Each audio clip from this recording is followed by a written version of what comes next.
Irinjalakuda government girls ഹൈസ്കൂളിൽ ചരിത്ര പ്രശ്നോത്തര മത്സരം നടന്നു. ഹൈസ്കൂൾ വിഭാഗം ജില്ലാ സംസ്ഥാന പുരാവസ്തു വകുപ്പിന്റെയും ഇരിങ്ങാലക്കുട വിദ്യാഭ്യാസ ജില്ലാ സോഷ്യൽ സയൻസ് കൌൺസിലിന്റെയും ആഭിമുഖ്യത്തിലാണ് പ്രശ്നോത്തര മത്സരം സംഘടിപ്പിച്ചത്. മത്സരത്തിന്റെ ഉദ്ഘാടനം കെ അജിത നിർവഹിച്ചു. വി ആർ രഞ്ജിത്ത് അധ്യക്ഷത വഹിച്ചു. P K Sajeev, K R Sathyapalan, school പ്രധാനാധ്യാപിക കെ ലളിത എന്നിവർ ആശംസകൾ അർപ്പിച്ചു. പി എ സീതി സ്വാഗതവും എ സി അല്ലി നന്ദിയും പറഞ്ഞു.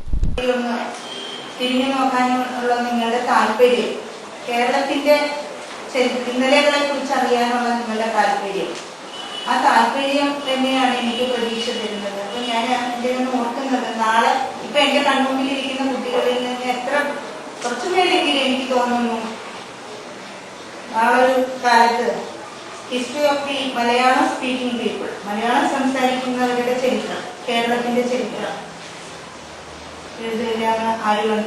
അങ്ങനെയാണെങ്കിൽ ബ്രിട്ടീഷ് പ്രധാനമന്ത്രിയായിരുന്ന വിൻസ്റ്റൺ ചർച്ചിലിന്റെ പുസ്തകമാണ് history of the English speaking people. അതിനോട് കിടപിടിക്കുന്ന ഒരു പുസ്തകം, ഒരു ചരിത്ര ഗ്രന്ഥം ഞാൻ പ്രതീക്ഷിക്കുന്നു, വളരെ പോസിറ്റീവായിട്ട് പ്രതീക്ഷിക്കുന്നു.